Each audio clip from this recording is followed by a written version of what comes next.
आज की वीडियो में हम पढ़ेंगे difference between C3 plants, C4 plants and CAM plants. First difference है C3 प्लांट्स में क्रेन्स अनोटमी एब्सेंट होती है, C4 प्लांट्स में क्रेन्स अनोटमी प्रेजेंट होती है, CAM प्लांट्स में भी क्रेन्स अनोटमी एब्सेंट होती है। अब क्वेश्चन ये है कि क्रेन्स अनोटमी होती क्या है। क्रेन्स अनोटमी को समझने के लिए हमें C3 leaf and C4 plant leaf की इंटरनल स्ट्रक्चर का पता होना ज़रूरी है। ये डायग्राम है C3 प्लांट लीफ का, ठीक है। इसमें क्या है, एपिडर्मिस के बाद मीजोफिल सेल्स हैं और जो मीजोफिल सेल हैं वो दो टाइप के टिश्यू में डिफ्रेंशिएट करते हैं, palisade tissue and spongy tissue. Palisade tissue में भी क्लोरोप्लास्ट प्रेजेंट होते हैं, स्पॉन्जी टिश्यू में भी क्लोरोप्लास्ट प्रेजेंट होता है। सभी को पता है कि क्लोरोप्लास्ट के अंदर ही क्लोरोफिल प्रेजेंट होता है, ठीक है। सेंटर में वस्कुलर बंडल प्रेजेंट होते हैं। तो ये जो डायग्राम है ये C3 लीफ का है।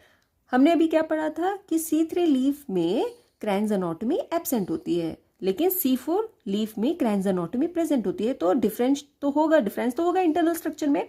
अब हम देखेंगे C4 लीफ की इंटरनल स्ट्रक्चर में ऐसा क्या है कि उसमें क्रेन्स अनोटमी प्रेजेंट होती है।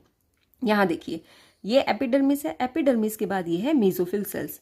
मेसोफिल सेल्स एक ही टाइप के सेल्स से बने हैं, इसमें कोई भी डिफ्रेंशिएशन नहीं है। यहाँ पर क्या था, पैलिसेड टिश्यू में डिफ्रेंशिएट कर रहे थे एंड स्पॉन्जी टिश्यू में डिफ्रेंशिएट कर रहे थे। यहाँ पे कोई डिफ्रेंशिएशन नहीं है।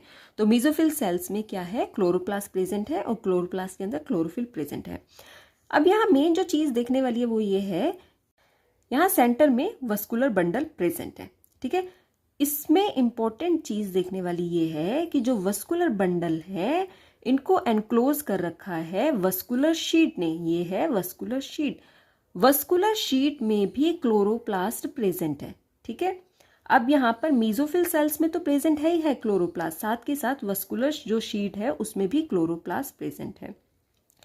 अब देखो होता क्या है कि जो C4 लीफ है उसके अंदर कैल्विन साइकिल का भी मोस्ट इंपॉर्टेंट रोल है, ठीक है।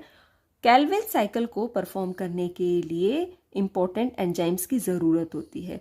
C4 लीफ में वो एंजाइम सिर्फ और सिर्फ जो ये वस्कुलर शीट सेल्स हैं इसमें ही प्रेजेंट होता है, ठीक है। तो ये डिफरेंस है C3 लीफ में एंड C4 लीफ में। तभी C3 लीफ में क्रेन्स अनोटमी एब्सेंट होती है एंड C4 लीफ में क्रेन्स अनोटमी प्रेजेंट होती है।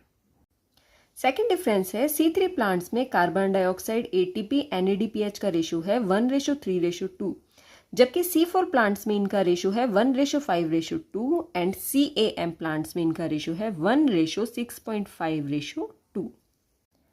थर्ड डिफरेंस है, C3 प्लांट्स में कार्बोक्सिलेटिंग एंजाइम है RUBP कार्बोक्सिलेज। RUBP का मतलब है राइबुलोज बाइफॉस्फेट कार्बोक्सिलेज, ठीक है। अब C4 प्लांट्स में क्या होता है कि क्लोरोप्लास्ट मेसोफिल सेल में प्रेजेंट है, साथ के साथ बंडल शीट सेल में भी प्रेजेंट है।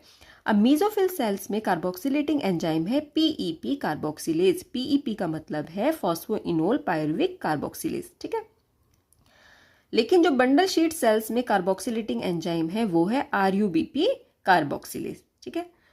अब CAM प्लांट्स में कार्बोक्सिलेटिंग एंजाइम कौन सा होता है, देखो CAM प्लांट्स में जो फोटोसिंथेसिस की प्रोसेस है वो दिन और रात दोनों को मिलाकर कंप्लीट होती है, ठीक है। इसलिए रात के टाइम में जब फोटोसिंथेसिस की प्रोसेस हो रही होती है उस टाइम पर कार्बोक्सिलेटिंग एंजाइम है PEP कार्बोक्सिलेज, लेकिन जो दिन के टाइम पर फोटोसिंथेसिस की प्रोसेस हो रही होती है उस टाइम पर कार्बोक्सिलेटिंग एंजाइम है RUBP कार्बोक्सिलेज। फोर्थ डिफरेंस है, C3 प्लांट्स में इनिशियल कार्बन डाइऑक्साइड एक्सेप्टर है RUBP। देखो होता क्या है, लीफ के अंदर स्टोमेटा है, स्टोमेटा से कार्बन डाइऑक्साइड लीफ के अंदर जाती है। अब लीफ के अंदर कार्बन डाइऑक्साइड को सबसे पहले कौन एक्सेप्ट करेगा, कार्बन डाइऑक्साइड किसी ना किसी से तो अटैच होगी, तो वो C3 प्लांट्स में है RUBP राइबुलोज बाइफॉस्फेट, जबकि C4 प्लांट में इनिशियल कार्बन डाइऑक्साइड एक्सेप्टर है PEP phosphoenol pyruvic acid. CAM plant में है initial carbon dioxide acceptor PEP, इसमें भी फॉस्फोइनोल पायरुविक एसिड ही है।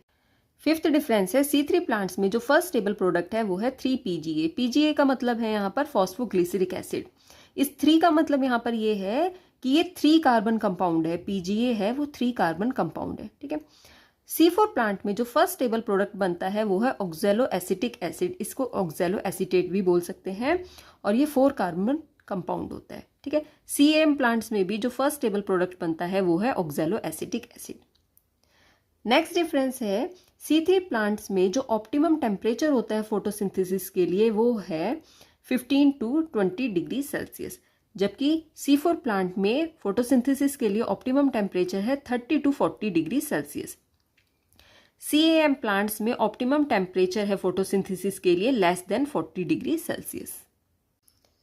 नेक्स्ट डिफरेंस है C3 प्लांट में कार्बन डाइऑक्साइड कंपनसेशन पॉइंट की रेंज है बिटवीन 30 to 70 ppm, जबकि C4 प्लांट में कार्बन डाइऑक्साइड कंपनसेशन पॉइंट की रेंज है between 0 to 10 ppm।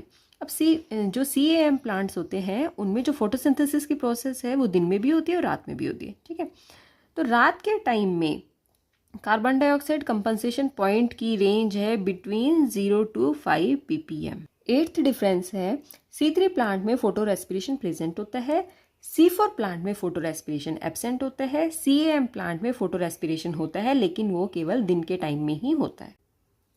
Ninth difference है C3 प्लांट्स में केल्विन साइकिल ही अकेला वर्क करता है।